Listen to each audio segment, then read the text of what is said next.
তোমার মায়ের একটি চোখ নেই এবং তোমার মাকে দেখলেই কেমন যেন একটা ডাইনি ডাইনি ফিলিংস আসে। প্রতিদিন একই কথার পুনরাবৃত্তি চলতে থাকে এবং একদিন সেই ছেলেটি তার মাকে বাড়ি থেকে বের করে দেয়। সেই মা এক জায়গায় আশ্রয় নেন এবং খুবই কষ্টের মধ্যে ওনার দিনপাত হচ্ছিল। যেহেতু তিনি বয়স্ক, তাই তিনি কোনো কাজই করতে পারতেন না। এরপর একদিন সেই ছেলেটির জন্মদিন চলে আসে এবং তার মা একটি চিঠি ও একটি ফুল নিয়ে তার ছেলের বাড়ির উদ্দেশ্যে যাত্রা শুরু করেন। সেই মা তার ছেলের বাড়ি পৌঁছে যান এবং দরজায় বেল বাজান। তার ছেলে এসে দরজা খোলে এবং তিনি ছেলের হাতে সেই চিঠি এবং ফুলটি দিয়ে জন্মদিনের শুভকামনা জানিয়ে আবার পুনরায় ফেরার পথে চলতে থাকেন। এরপর সেই ছেলেটি ভিতরে গিয়ে পাশে ফুলটি রেখে চিঠিটি পড়তে থাকে। সেই চিঠিটাতে লেখা ছিল, বাবু, আমি জানি যে আমার একটি চোখ নেই এবং এর জন্য আমাকে দেখতে অনেকটা ডাইনির মতো লাগে, কিন্তু বাবু, আমি আজ তোমাকে এমন একটি কথা বলতে চলেছি যেটি আমি কোনোদিনই তোমাকে বলিনি।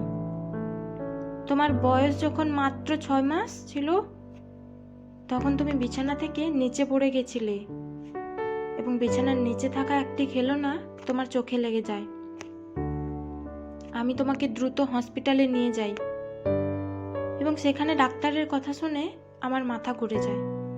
ডাক্তার বলে, আজ আপনাদের একটি কাহিনী শোনাতে চলেছি। এই কাহিনীটি একটি মা ও ছেলের। খুবই সুন্দর এক ছোট্ট বাচ্চা ছিল। তার বয়স যখন মাত্র 2 মাস, ঠিক তখনই তার বাবার মৃত্যু হয়। সেই বাচ্চাটি তার মায়ের সঙ্গে কোনো রকমে দিনপাত করত। সেই বাচ্চাটির মায়ের একটি চোখ না থাকায় তার মা দেখতে ভালো ছিল না। যখন বাচ্চাটি ছোট ছিল, তখন সে তার মাকে খুবই ভালোবাসতো। কিন্তু সময়ের সাথে সাথে সেই বাচ্চাটি যতই বড় হতে লাগলো, মায়ের প্রতি তার ভালোবাসা ততটাই ফিকে হয়ে যেতে শুরু করলো।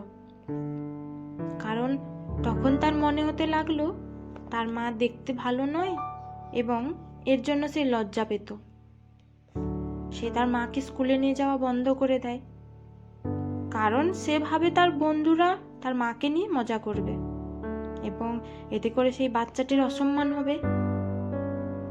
মা তার ছেলের এই রকম আচরণে খুবই দুঃখ পেতেন এবং সবকিছু বুঝেও না বোঝার ভান করতেন। কিন্তু কোনোদিনও সে তার বাচ্চার কোনো কিছুতেই ঘাটতি হতে দেয়নি। সময়ের সাথে সাথে সেই বাচ্চাটি যখন যুবকে পরিণত হলো, সে নিজেই তার মাকে নিয়ে মজা করতে শুরু করলো।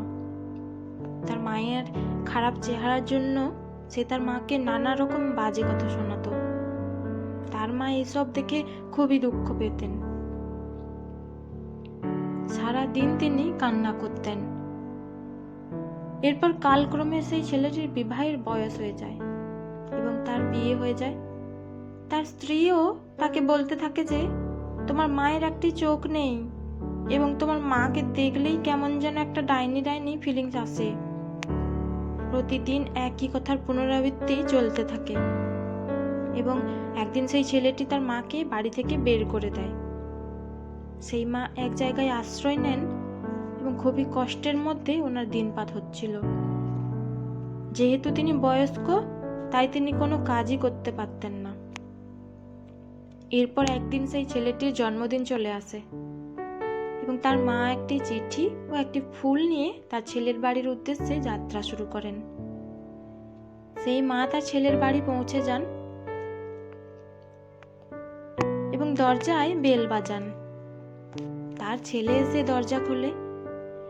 তিনি ছেলের হাতে সেই চিঠি এবং ফুলটি দিয়ে জন্মদিনের শুভকামনা জানিয়ে আবার পুনরায় ফেরার পথে চলতে থাকেন। এরপর সেই ছেলেটি ভিতরে গিয়ে পাশে ফুলটি রেখে চিঠিটি পড়তে থাকে। সেই চিঠিটায় লেখা ছিল, বাবু, আমি জানি যে আমার একটি চোখ নেই এবং এর জন্য আমাকে দেখতে অনেকটা ডাইনির মতো লাগে, কিন্তু বাবু, আমি আজ তোমাকে এমন একটি কথা বলতে চলেছি যেটি আমি কোনোদিনই তোমাকে বলিনি। তোমার বয়স যখন মাত্র 6 মাস ছিল, তখন তুমি বিছানা থেকে নিচে পড়ে গেছিলে এবং বিছানার নিচে থাকা একটি খেলনা তোমার চোখে লেগে যায়। আমি তোমাকে দ্রুত হসপিটালে নিয়ে যাই এবং সেখানে ডাক্তারের কথা শুনে আমার মাথা ঘুরে যায়। ডাক্তার বলে, আপনার ছেলের একটি চোখ চিরতরে অন্ধ হয়ে গিয়েছে। কোনো মতেই আর সেই চোখটিকে ঠিক করা সম্ভব নয়। আর এর শেষ উপায় হিসাবে ডাক্তার বলেছিল, কেউ যদি আপনার ছেলেকে চোখ দান করে, কেবলমাত্র তাহলেই সে তার হারানো দৃষ্টি ফিরে পাবে। আমি কাল বিলম্ব না করে ডাক্তারকে বলি, আমার একটি চোখ আমার ছেলেকে দিয়ে দিই। আর সেদিনই আমার একটি চোখ তোমার নষ্ট হয়ে যাওয়া চোখে প্রতিস্থাপন করা হয়। এরপর তুমি তোমার হারানো দৃষ্টি ফিরে পাও। আমার একটি চোখ না থাকায় সেদিন থেকেই আমার সুন্দরতা হারিয়ে যায়। বাবু, আমি কোনোদিনই তোমার খারাপ চাইনি।